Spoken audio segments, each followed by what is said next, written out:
Hello and welcome to the show.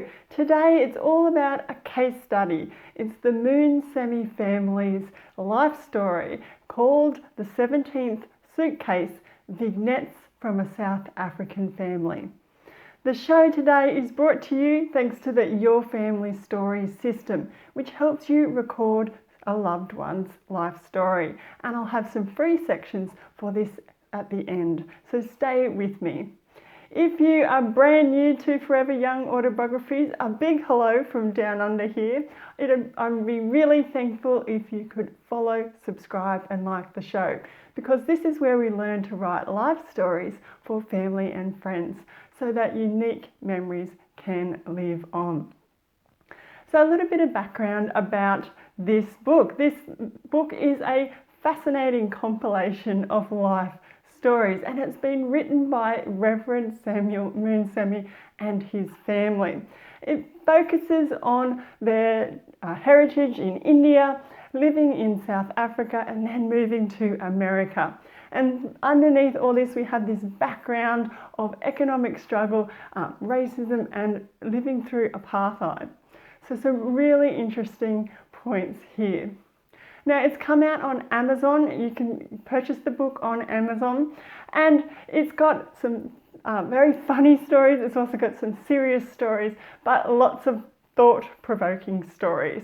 And the aim of the book is to highlight this strong faith-based legacy that the family has. And I caught up with Reverend Sam's daughter, Priscilla, and she details how the book evolved, and she had some tips for doing a similar project of your own with your own family. So let's get down to it. I'm going to give you first a bit more of a background about the book. So Reverend Sam describes his family by a verse, which I've got here, and it's our roots are in India, our shoots are in Africa, and our boots are in America. And I really love that verse because it does really highlight the crux of this book. Now, it's centred mostly around the family's experience in South Africa and then moving to America. And the family begins with Reverend Sam and his wife, and they have 6 children, so a large family. And this has now grown to 17, hence the 17th reference there. This includes 4 spouses and 5 great-grandchildren. So an amazingly big family, so really good to hear that. Now, Reverend Sam, he started writing on this book. He didn't quite know it would be turned into a book, but in the 1950s, under apartheid, and on a second-hand typewriter, he began writing stories. How great is that? And then years later, his daughters or his children found this neat file with all these stories in it, and they were like, we have to do something with this, we have to share it. So they approached their mother, and they themselves also contributed to the book. And that's why we have these vignettes happening. And then they've been able to get that published.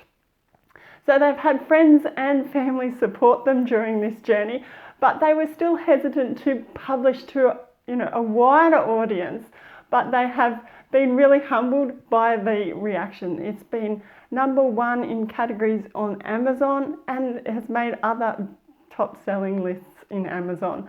So amazing response there. And the family's had its book featured in magazines as well. So fantastic background to the story of this book. But let's get down to section 2 of the show, which is about how it came together. So this is the planning, the writing, the polishing, and finally the publishing. Now, Priscilla told me that it took about 3 years from very beginning to the end of the process. So yes, it did take some time. They were quite nervous to put it out there, to get it uploaded into Amazon or to get it published. But she said the siblings would find some small reason to stall, and they kept putting it off. And in the end, she sort of made the executive decision and told them, look guys, it's uploading. So good on her for doing that. There was also some challenges, of course, to a story like this. And she did say that it was reliving these painful experiences was hard. Certainly they cried about it, but they also laughed about it, and they found it a healing experience, which was great to hear. And of course, they were a close family to begin with, but this experience has meant that they've bonded and through this learning and growth. So really, really good to hear that even though there was some challenges, they were able to overcome those. There has been, of course, favourite sections that I have of the book. Priscilla mentioned a number of chapters, but these include things like chapters that highlight the positives and negatives of humankind, also the ridiculousness of living under apartheid, among others.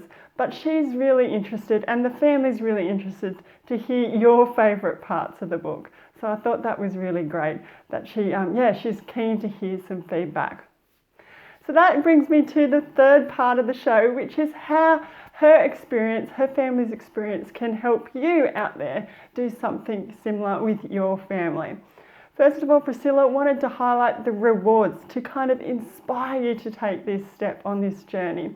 She said for her, they've had readers come back to them in tears, having connected with the story, the vignettes. And she's also had other readers say to her, look, I felt like we were sitting at your family table, listening to these stories while drinking a hot tea. And she says it's been overwhelming, the response from readers. So I think that's a really important thing to be mindful of, the rewards that can come from starting a project like that. So that's to motivate you to get started. But getting down to the nitty-gritty of writing, Priscilla says just start. Don't worry too much about errors and things. That can all be cleaned up in the editing process. She says keep going. Just push through any challenges. Keep going and re-edit and re-edit and re-edit. And when it comes to giving feedback, go to someone who you trust, okay? You've got to maintain that trust with anyone who's helping you on this work.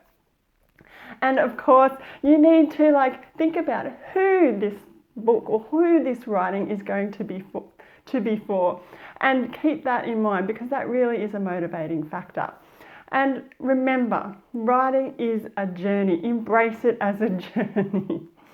So that's in short, the amazing story of how a family of Indian heritage survived life under apartheid and moved to America. So to recap, we've talked a little bit about the book, then we got down to how it came into being, the writing all the way to the publishing, and then finally the third point, which was some tips for you to do something similar with your own family. And really that's my hope, is that you can work together with others in your family or those that you are close to record a legacy of your family story. So wonderful, wonderful case study for you this week. And if you'd like to find out more, because this show is just a small section of a larger article I have about the topic over at my website, and you can go to that at foreveryoungautographies.com/Moonsamy. I will have all the links down below, so if click on that, it will take you straight to the article. You can see a cover of the book, pictures of the family today and in the past of Reverend Sam and his wife, and Priscilla and her sister. So yeah, please go and check it out. There's also some links to some other articles that I think might help you in this topic. And while you're here and while you're over at the website, leave me a comment. I'd be really interested to hear where your family came from. In my instance here in Australia, I'm Australian, but my heritage is English, Irish, Scottish, and a little dash of Bulgarian. So we really do come from all over the globe. So it'd be fascinating to find out where you're from. And if you have any questions about life story writing, whether that's an autobiography, a memoir, a biography, or some other project, please send me an email. You can do that anytime. Go to foreveryoungautographies.com/contact. And if you stayed with me this long in the show, you'd be happy to hear about the Your Family Stories system, the free sections for that. You can get those by going to foreveryoungautographies.com/free. Now, the Your Family Stories system helps you break down the process of writing a family story. So you can interview a loved one. I give you all the tools and all the tips to do that, and then what to do with the material, or it could be audio, video, notes, how you take all of that with photos and package it up. And then you'll be able to share it and celebrate it with others in your family. So please take a look at the first few sections of the Your Family Story. All you need to do is use that address. I'll have the links for that too down below and in the show notes. And put in your email, hit OK, and I'll send you the free sections. Again, I'll be back again really soon with another video. But if you are brand new, please follow, subscribe and like the show, and share it with someone who you might think who could find it helpful. So until then, everybody, happy writing.